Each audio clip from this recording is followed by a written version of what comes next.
অবশেষে পারমাণবিক বিদ্যুৎ উৎপাদনের পথে বাংলাদেশ। পাবনার রূপপুরে পারমাণবিক বিদ্যুৎ কেন্দ্রের প্রথম ইউনিটে শুরু হয়েছে ইউরেনিয়াম লোডিং। এতে আগামী আগস্ট-সেপ্টেম্বরে জাতীয় গ্রিডে যোগ হতে পারে ৩০০ মেগাওয়াট বিদ্যুৎ।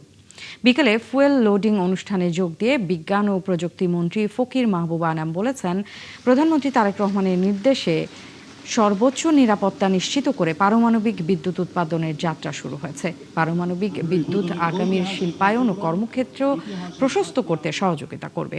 আগামী বছরের ২৮ এপ্রিলের মধ্যে দ্বিতীয় ইউনিট চালু করতে রাশিয়ার রাষ্ট্রীয় পারমাণবিক শক্তি কর্পোরেশন রোসাটমের সহায়তা চেয়েছেন মন্ত্রী।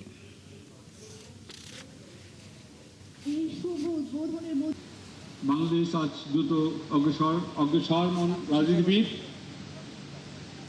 আজকে শিল্পায়ন, আধুনিকায়ন ও টেকসই উন্নয়নের জন্য নিরবিচ্ছিন্ন, নির্ভরযোগ্য, পরিচ্ছন্ন জ্বালানি অপরিহার্য।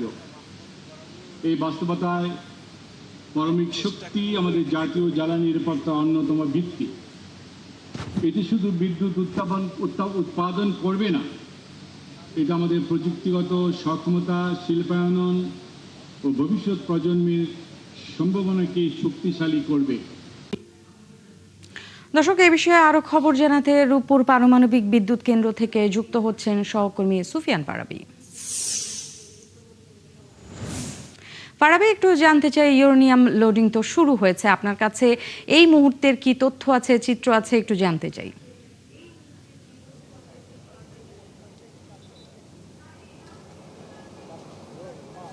আমরা কিছুক্ষণ আগে দেখলাম যে ন্যান্সি, এখানে একটি উৎসবমুখর পরিবেশে আমাদের যেই দীর্ঘ যাত্রার পারমাণবিক বিদ্যুৎ কেন্দ্র স্থাপন, সেটি নির্মাণ এবং ইউরেনিয়াম সমৃদ্ধ করা, ইউরেনিয়াম নিয়ে আসা, সেরপর আবার সেটাকে লোডিং পর্যায়ে নিয়ে আসা, এই দীর্ঘ যাত্রার পর যে একটা ক্লান্তি ছিল, আজকে বাংলাদেশে কর্মরত যারা রাশিয়ান ইঞ্জিনিয়ার টেকনিশিয়ান রয়েছেন তারা এবং বাংলাদেশি যেসব শ্রমিক এবং ইঞ্জিনিয়ার এখানে কাজ করেছিলেন এবং যারা এখানে শ্রম দিয়েছেন, যারা বিনিয়োগ করেছেন, যারা মাথা ঘামিয়েছেন এটা নিয়ে, তাদের সম্মিলিত একটা আমরা দেখলাম যে একটা উচ্ছ্বাসের সঙ্গে তাদের সারা বিগত বছরগুলোর যে ক্লান্তি সবগুলো তারা ঝেড়ে ফেলেছেন। আমরা দেখেছি যে আমরা ওই যে দূরের স্থাপনাটা দেখতে পাচ্ছি, সেখানে কিন্তু পারমাণবিক যেই ইউরেনিয়াম ফুয়েল সেটা লোড করা হয়েছে এবং সেখান থেকে কিন্তু বিদ্যুৎ উৎপাদিত হতে শুরু করবে এবং এটি সময় নিতে পারে 40 থেকে 45 দিন।